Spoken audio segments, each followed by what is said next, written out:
Hi, welcome to Moms in Real Estate. I'm Angela Fazio, and this week's guest is Chelsea Bernabe, and we are so excited to talk to her. We're going to learn about balancing businesses between your husband and you, and her design, how she integrates that with construction and her real estate. So this is going to be an awesome episode. Let's get started. Angela Fazio is an industry powerhouse who has overseen 40,000 homes sold and $9 billion in production. And Kristen Cantrell is one of the nation's most accomplished team leaders, helping thousands of agents build their businesses.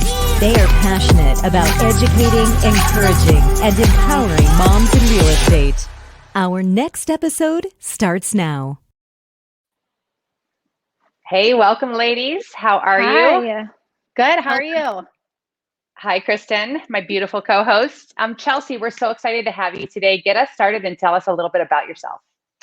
So my name's Chelsea Bernabe, and I have been married to my husband, Kyle, for over 10 years, and we've been in the Valley. I've been in the Valley for the last 15, and we have 3 beautiful daughters that are 9, 7, and 6. And they are so cute, too. Thank you. They are so cute. That picture that you sent, oh my God, they're so beautiful. Thank you. So you've been in the business, I think, what, 4 years? Is that right? Just under, just about 3.5. Yeah. So you're in your 4th year and you're doing a really good production. So congratulations on that. Start by telling us what you kind of specialize in and what you've been focusing on in your real estate career. So the whole reason I'm in real estate essentially is because we do have our construction business that my husband and I started over 10 years ago. I grew up in a construction background. My dad and grandfather are both contractors. And so being self-employed on that side, tying in the real estate just really made sense to build our career, especially after when I was done having kids. Real estate just was a perfect fit for us and for me, and the lifestyle and the way that we live and the business that we wanted to grow. So tell us specifically what kind of construction that you guys are doing. We're a boutique builder, so we do both actually commercial and residential. We work with a lot of commercial brokers, but we also do luxury residential. So we do 2 to 3 spec or custom homes a year, and then we also do large scale remodels. And so those typically range from 100 to 500,000. And we're typically focusing in like McDowell Mountain Ranch, that kind of area, and then also down in South Chandler. Nice. So tell everybody about your current project, because it ties in what you've been doing, but you're doing it for yourself now, which is so exciting. Yes. So part of what we kind of started doing at the end of 2020 and really focusing in 2021, we purchased a house in Tempe, in South Tempe, and it's a 1977 all original slump block home. It actually was never touched. It had the original shag carpets. So we closed on that house next week, and we are taking it completely down to the studs and kind of restoring it. We're keeping a lot of those features. It has these really cool arched windows, the slump block, but we're taking it down, new plumbing, new electrical, and just kind of giving it new life, basically. And we got into that essentially by door knocking neighborhoods. Like I had a neighborhood I wanted to be in. Our friends live in the area, and we had to door knock and write letters. And that's how we got this house. Weren't you the one we were talking to that like cringes when people stucco over that slump block? Yes, it drives me nuts. I can't handle, like, nothing's prettier to me than slump block. It's so beautiful. And when you go through these neighborhoods and there's these beautiful ranch style slump block homes, and then there's like this weird stuccoed house that they did in the 80s, and you're like, why would you do Can you that? remove that? Can you reverse it or no? Not really, huh? It's almost impossible, because by the time you have to chip back all of those layers, I mean, it's going to be pretty damaged at that point. So I was very excited when we found one frozen for a moment, as original as possible. Yeah. Yeah, for sure. I think I told you my very first sale ever was a slump block home. So for whatever reason, I have an affinity for that too, and maybe it's because it's my very first sale ever. Yeah. Anyway, I even remember the street name. It was so long ago. I love the slump block even more because it's super mid-modern, but it also feels so Arizona. Like, we don't really see that style of slump block in other parts of the country as much. It just feels so Arizona, so South, the Southwest. And I just really appreciate that aesthetic. For sure. Am So I- tell us, go ahead, Kristen. No, you're good. Okay, No. sorry. I feel like I can't talk because then I'm gonna freeze. Okay, one other thing too, I feel like with you buying this house, it kind of goes with like how you want your kids to grow up too. And I want you to share that because I think it's so cool how like you had this like awesome house, this awesome neighborhood, this awesome thing going, but you moved into Tempe for a specific reason. So can you tell everyone why? Yeah, so we had, the perfect little cookie cutter house. I was PTO president at one of the top schools in South Chandler. We were in an 80 home community. I knew everybody on our street. And, it just was exactly what we had always wanted in our 10-year plan. And then when COVID happened, it just made us really reevaluate what we wanted for our family, what that was going to look like now. And we had to pivot. And we just decided online schooling wasn't for us. It just doesn't fit with what we want to train our kids to sit in front of a desk for 8 hours a day in front of a computer. We really wanted them to get out and live and experience. Work-life balance is something that's super important to my husband and I felt like it wasn't being facilitated with the way that online school happened. It wasn't the teacher's fault. I love our school, but it made us reevaluate. So we basically pulled the kids and we are homeschooling, which I never thought we would do. And we are traveling. We took 2 weeks and went to Yellowstone. We visited 5 states and 4 national parks. And we're just trying to build in as many life experiences as possible, especially in this year. And so that's kind of what we're doing right now. And one of the reasons why we moved to Tempe was because it is so close to everything. You can get up to Scottsdale. You can, ASU is right there. So when things start opening up, we can really be a part of the university again. It's just so centrally located and you can get to everything. And we want to have our kids experience as much as possible. And being back in Tempe basically allows that versus being in South Chandler where we originally were. You're a brave lady. I feel a little crazy right now because they're actually like here and I'm like, okay, guys, you need to be really quiet, but they're also learning like, what mom and dad do. They're going on job sites with us. They're ordering material with us. They're understanding taxes, what a mortgage is. They're learning all of that stuff that I feel like even in high school, we don't talk about, Yep, that's true. No. They'll have a wisdom. Huh? Go ahead. Okay, so I just lost my train of thought because I thought I froze. I don't know. Be paranoid. My train of thought, I was like, am I frozen? I'll go like this if you're frozen. This is the frozen sign. We're having, you know what? I heard that so many people are having internet issues because what the companies are doing, and I don't remember the word, but they're adjusting internet. They're like adjusting bandwidth and adjusting internet speeds because of how many people are online or something like that. And it's jacking people up. So thank you, COVID. So tell us a little bit, one of the things I do want to say is you're brave. I don't know that I would take my kids everywhere with me. I'm not that kind of chick, but you're going to give them so much wisdom, like just to even understand what a functional adult does, during the day. Because sometimes I think our kids think that they go to school and we just sit around. I don't know what they think, but now they're seeing everything that you're doing. And like you said, understanding some financial things. That's awesome. I love that. Thanks. Yeah. I feel like we never in a million years would I ever, if somebody said, oh, you're going to be homeschooling, I would have laughed. I still kind of laugh when I think about it. But, I call it our little sabbatical. We're taking a year and then we'll just kind of see what happens. I just, it was really emotionally trying on my oldest.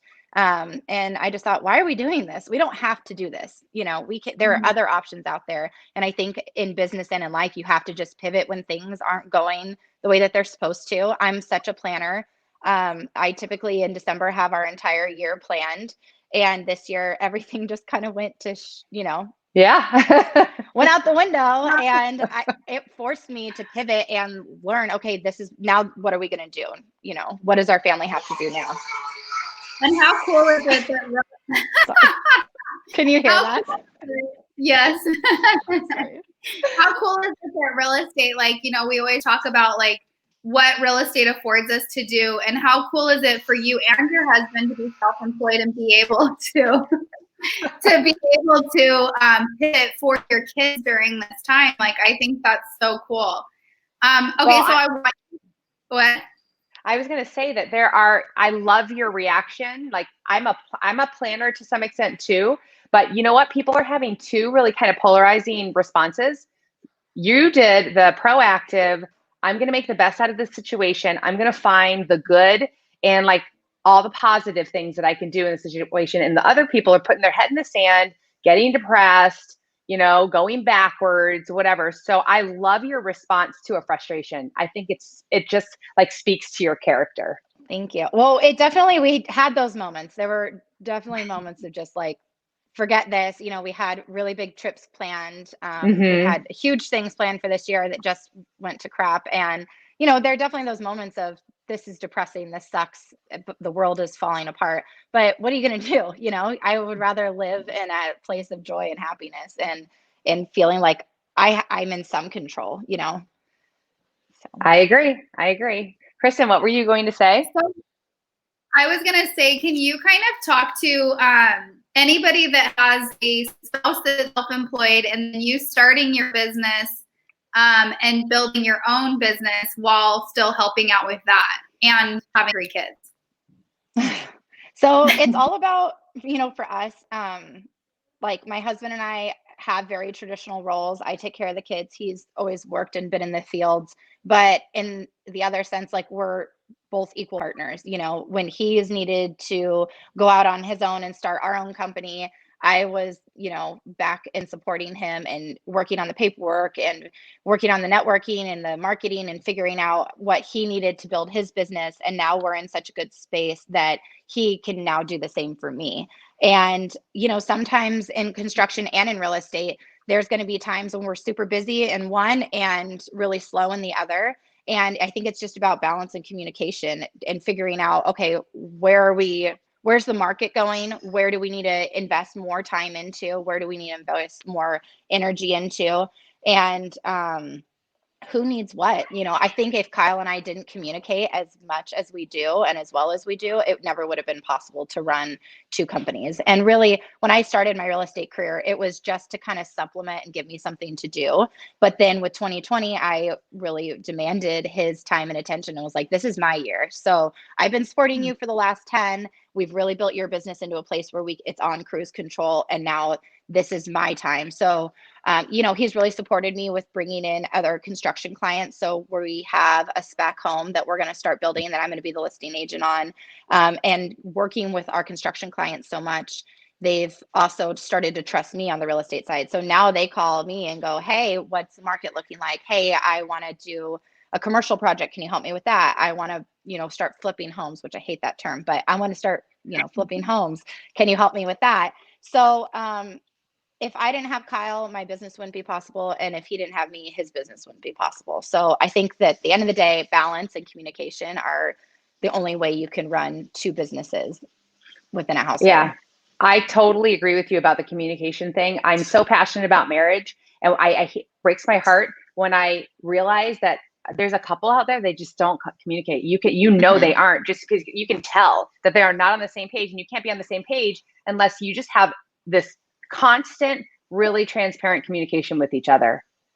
Like for everything, like nothing is funnier. My husband and I will be like, hey, I make plans with the wife, and then text the husband, and they have no idea what's going on next weekend. And you're like, guys, don't you talk? Or just even when you work with a client and we're talking about tile or aesthetics, and then the husband walks in and is like, no, we're doing this. Like, oh my gosh, guys, you have to be having these conversations. So if you can't make those small conversations, you're definitely not going to be able to run 2 businesses together either. So communication is just so, so important. Yeah. How else are you going to stay in touch? You said 2020 is your year, and I'm so excited because we're going to be a part of that. So why don't you make your big announcement? So my big announcement is that I've left my brokerage and I have moved over to EXP to come and work with you guys. I am so excited about that. Which really, when I met with Kristen, I was like, I love my brokerage. I'm never moving. And then just spending time with you guys and, being in this great network of women and strong women that are building people up, like genuinely building people up, not just posting inspirational quotes and then not living their truth. I can't stand that. Like there's no hypocrisy, just meeting with you guys and spending more time with Kristen and the girls. I mean, it's just such a great community and I'm super excited. Super excited. We are so excited. Yes. I'm so excited because I feel like, one of our partners that, you've really gotten, like have a good relationship with now is Ashley Chesson. And you guys have something that is so cool because so many people get into real estate to do what you two girls do. And to be able to teach and mentor and like help other girls do that is like, or anyone, not just girls. I just, but I'm so excited. I think you guys are going to blow up and so excited to be a part of it. Yeah, I'm so excited. She actually came out to the house and kind of walked through what I was thinking about doing because I'm way more on the construction side. Like I'm like, rip out this, do this. And just having her design eye kind of reassure me, okay, you're making the right choices. You're doing the right things. Gave me some great ideas. So I'm really looking forward to working with her in the future, definitely on personal projects. And I'm hoping that we can team up and help out our clients together too. I am going to have both of you girls over once the construction's done at my house so that you can like say, you're missing this touch or you're missing that touch. Yeah, I've been following your process and I love watching it. Sorry, I have my nephew over here too, so you can probably hear lots of little scream. But that's like the beauty of being in real estate and a mom because you can have your kids work with you. You can stay home if you need to help out your family. So I'm apologizing that it's loud, but I'm happy that they're here. Anyone that consistently watches Moms in Real Estate has met my kids on Moms in Real Estate. Yes. Show up. It's not a big deal. That's the authentic truth. So why not just let it happen? Right. So, well, that's my construction. If you can't hear that, I don't know. I have earpods in, so hopefully you can't hear the banging that's just happening right there. But anyway, I don't even know what I was saying. Oh, so darn it, I lost it. Well, that's like kind of what's going on today. And I think it's like the internet, construction, and kids. And I know anyone watching this, a mom understands like we're trying to like do 10 things at once all the time. And it just gets all crazy. But well, I also love I love the freedom of imperfection. You know what? If that's why we do this live, we don't need to do 17 takes of this because this is how life goes. It's beautiful imperfection and I'm okay with it. I've definitely always been such a perfectionist and like, okay, we have to have everything in order and structure. And I think 2020 has taught me that's not possible. And, right now we're living in this Airbnb rental with boxes everywhere and chaos. And you just got to go with it at this point. I mean, it's one of those moments I feel like 2020 has been a year of you can either laugh or cry and you better just laugh about it because what else? I'm not going to cry about it. Yeah, I agree. Well, I'm going to tell you guys, if you guys are watching and you love Chelsea as much as we do and you want to work with all of us, you can do that. All you have to do is reach out and let us know, even if it's just to collaborate on something. We really are passionate about supporting positive, strong women. And so we're here for you guys. Thank you so much, Chelsea, for your time. Thank you. Kristen, I'm sorry we had internet issues, but you're beautiful as always. And we will see you guys next week. Thanks, ladies. Bye.